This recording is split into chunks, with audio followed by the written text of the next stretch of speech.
Pessoal, veja esse vídeo de Sérgio Moro, né? É interessante, né, a gente assistir.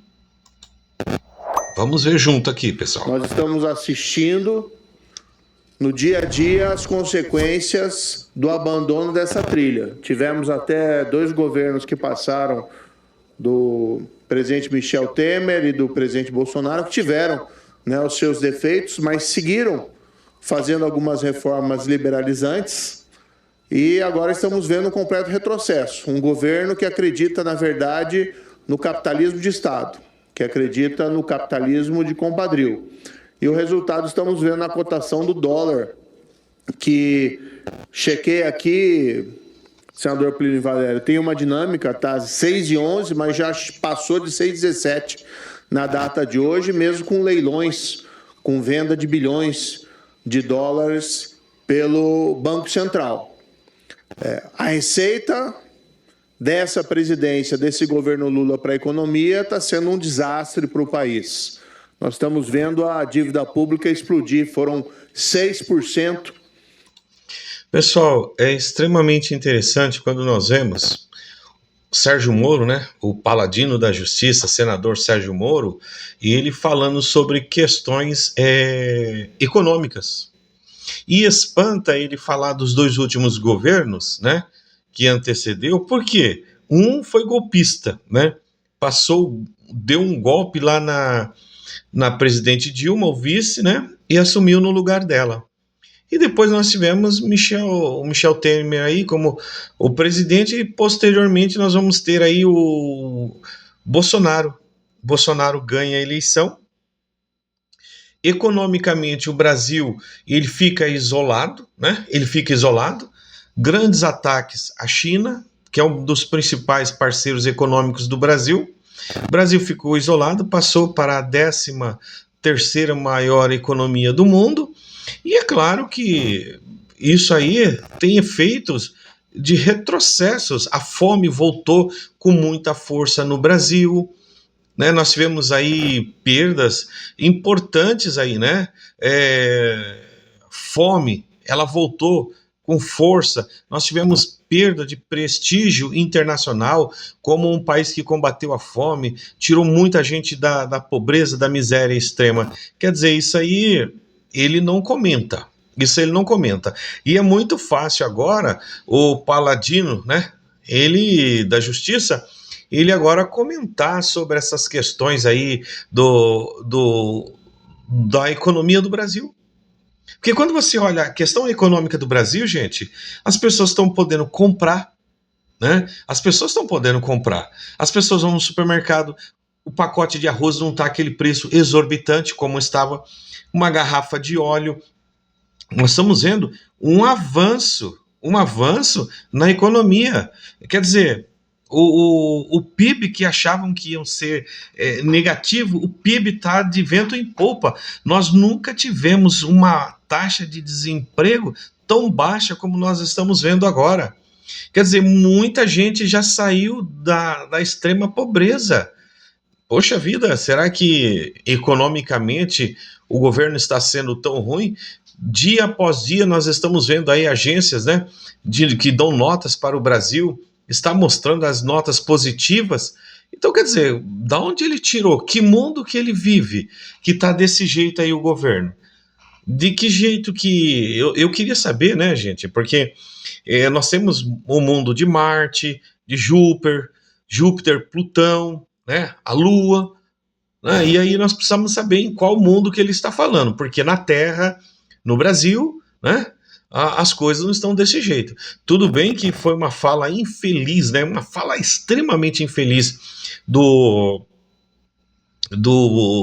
presidente Lula em falar que o povo ia comer picanha, né? Gente, picanha se come no churrasco. As pessoas estão podendo comer carne, ainda que aumentou porque está exportando mais carne, é mais divisa que entra. O café aumentou? Sim, aumentou, mas estão exportando mais. Se estão exportando mais, está entrando mais divisa para o nosso país. Mais pessoas serão contratadas pelo agro.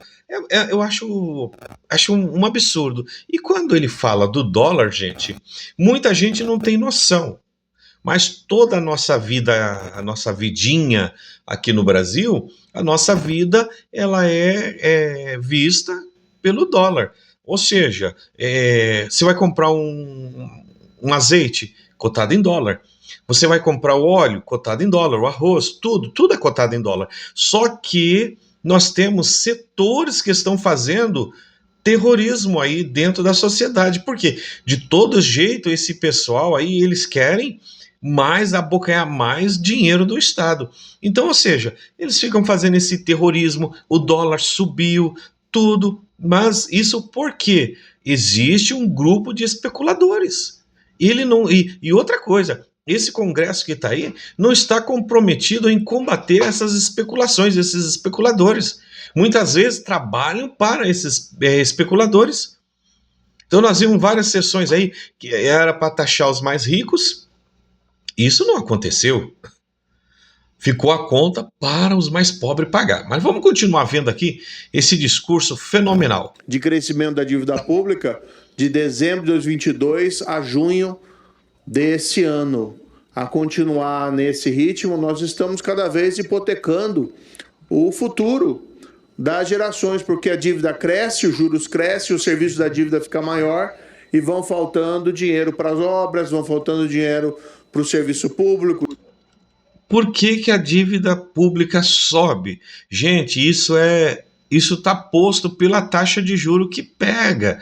Ou seja, quanto mais a taxa de juros subir, mais se sobe a dívida pública. Outra coisa, ele não pode falar isso aí porque o presidente Lula herdou do governo que ele servia uma dívida bilionária, um calote bilionário aí nos precatórios, nos estados. Tudo isso aí sobrou para quem? Para o presidente Lula, né? Para o governo do presidente Lula pagar, né? Então, ou seja, se nós tivermos uma economia forte, se nós estivermos exportando, tivermos uma economia forte, todos os setores, então não há por que tanta preocupação, né? É claro que a gente tem que imaginar o seguinte: não pode gastar além do que se arrecada. E isso é uma coisa fenomenal. Se arrecada 10, gaste 8, deixe 2 de reserva. Isso é importante. De segurança, de educação e de saúde. E quando a gente pensa que o cenário atual já é suficientemente dantesco a reclamar reformas e medidas, o que nós vemos é uma inação do governo. Ao contrário, no domingo, o presidente Lula deu uma entrevista à Rede Globo, no qual ele teve a desfaçatez de afirmar que eles plantaram até esse momento e que em 2025 eles vão começar a colheita. Qual colheita é essa? Qual é essa colheita do juro subindo, gerando endividamento não só público, mas também do setor privado, das famílias, já que a taxa de juros básico reflete igualmente na economia? Qual planejamento é esse? Que nós estamos vendo um derretimento dos fundamentos da nossa economia. E aqui temos um contraste muito grande, senador Mourão, porque nós estamos vendo nosso vizinho do lado, a Argentina. Quem diria, há 2 anos atrás, que estaríamos com inveja da Argentina, um país que estava num processo quase hiperinflacionário, falido, sem reservas internacionais, sem expectativas, e elegeu o Javier Milei, que sim, né, tem as suas extravagâncias, mas tem colocado o país na direção certa. Ainda estamos melhores, sim, em termos de inflação, ainda estamos melhores em termos de reservas internacionais, mas a Argentina caminha na direção certa e nós caminhamos na direção errada. Pessoal, o que me espanta, né, como brasileiro, né, o que me espanta eu vi uma fala de um senador da República Federativa do Brasil quando esse senador ele fala de termos inveja da Argentina. Pessoal, o argentino, infelizmente, está empobrecendo. Se ele tem inveja dos argentinos, que se mude para lá. Que se mude para lá. O pessoal não está conseguindo tomar leite, o pessoal não está conseguindo comer carne, o pessoal está se alimentando do que se acha nas caçambas. Está entendendo?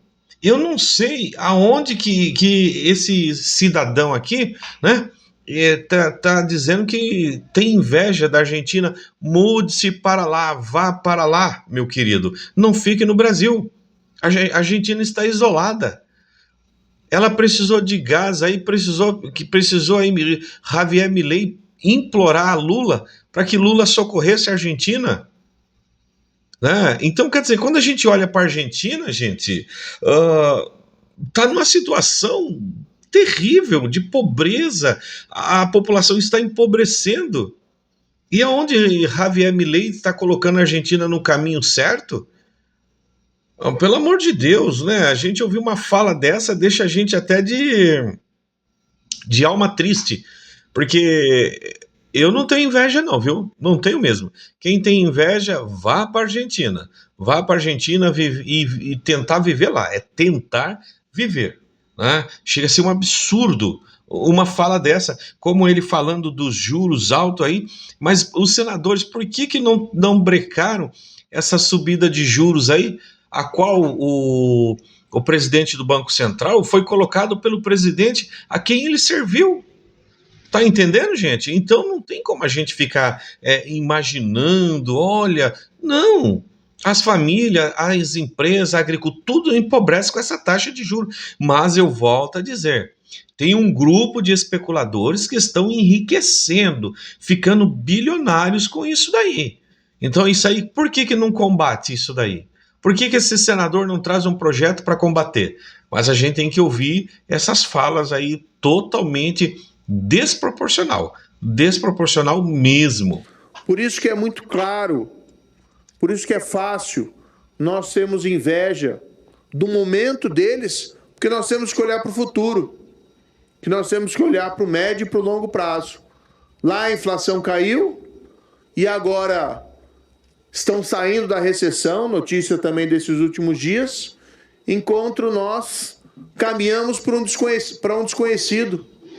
E o que é mais grave, com um presidente absolutamente dissociado da realidade, pisando o pé no acelerador rumo ao abismo. Será que não é suficiente esse cenário que nós estamos assistindo, do descontrole do dólar, do descontrole dos juros, da inflação acima da meta? Quanto vai acabar a inflação? A meta, o teto da meta era 4,5. Está acima já. Uma das coisas que nós temos que aprender, gente, é quando nós olhamos os discursos desses políticos, e temos que entender uma coisa. Nessa questão política aí, é interessante dizer que o Brasil, as instituições, um grupo de especuladores aí, economistas, alguns economistas, né? Eles são especialistas, né? Têm especialidade em criar o caos, assustar a população. Tá entendendo? Então, ou seja, o dólar está subindo, tá? O dólar está subindo. Você tem um grupo de especuladores. Ah, mas tá acontecendo a inflação. Gente, pura especulação. Você vê que tá tudo dentro da meta, tudo certinho, tudo bonitinho. Então a gente precisamos entender, né? Se ele está falando da inflação de Marte, de Júpiter, de Saturno, da Lua, de Plutão, né? Porque aqui da Terra, aqui no Brasil, não, né?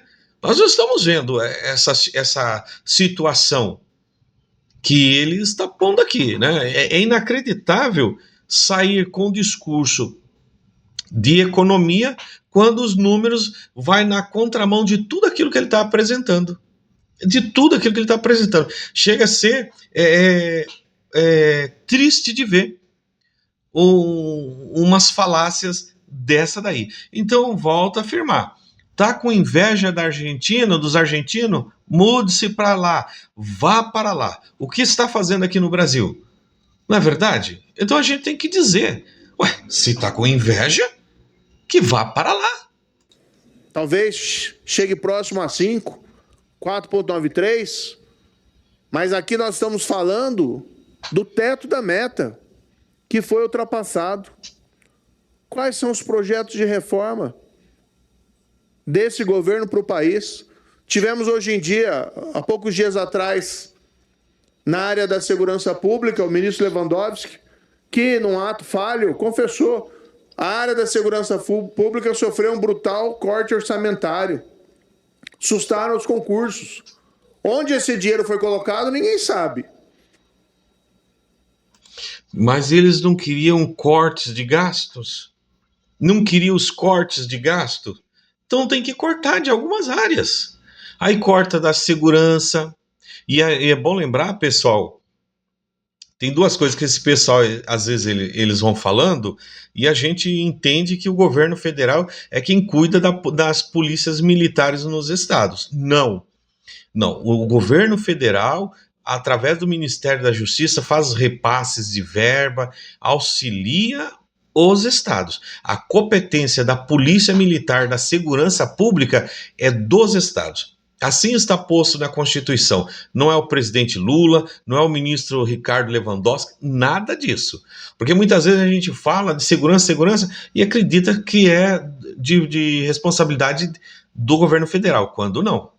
Provavelmente foi colocado aí para atender apaniguados e o loteamento político partidário, que é a marca desse governo. Mas para prestar serviço para o cidadão na área de segurança não foi colocado. Na saúde, vacinas vencidas.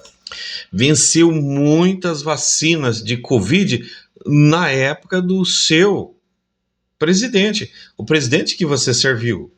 Esquece de falar, né? Mas agora tudo fica para o governo atual, né? Sem qualquer justificativa. Atacavam o governo anterior por conta disso. E reflete ali uma má gestão pontual, mas isso agravou-se nesse governo. É ainda pior. Recorde de dengue. E a ministra da Saúde tem a insensatez de apontar a culpa para mudança climática. Pessoal, é inacreditável a fala dele. Porque quando ele fala dessa questão da dengue aí, gente, dengue é uma coisa séria. Se tá chovendo demais, vai ter proliferação maior do mosquito. Agora, por um outro lado, não é o governo federal, é a população. É uma questão de higiene, é uma questão de cuidado. Se as pessoas cuidarem como é orientado as campanhas municipais, estaduais e federal, nós vamos conseguir vencer. Tá entendendo? Então não é a ministra que está fazendo uma má gestão. A ministra não pode, senhor Sérgio Moro, entrar na casa das pessoas. Até o pessoal que cuida dessa parte precisa de autorização para entrar na casa. E outra coisa, quando nós falamos de dengue, é uma questão de higiene. Olha, basta ela olhar para o espelho e vai encontrar a verdadeira culpada. Está lá.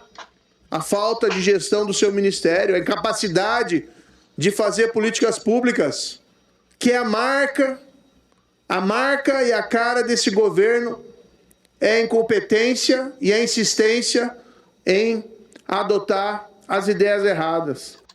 Vacina de dengue foi ofereceu. O pessoal quis tomar a vacina? Não, porque já veio do governo que o senhor serviu ser contra a vacina. Colocou tanta coisa na cabeça das pessoas que hoje as pessoas elas se sentem com medo das vacinas. Editorial ontem do Globo falando de mais uma tentativa, agora através da Petrobras, de ressuscitar a indústria naval. E aí nós encontramos o que já vimos no passado.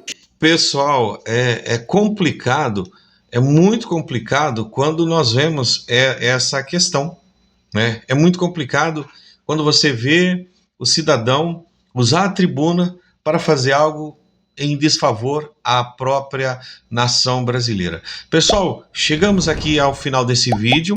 Quero pedir a você, pessoal, deixa o like, se inscreva no canal, porque isso é muito importante. Eu não pedi no começo, mas estou pedindo agora no final. E até o próximo vídeo, se Deus quiser.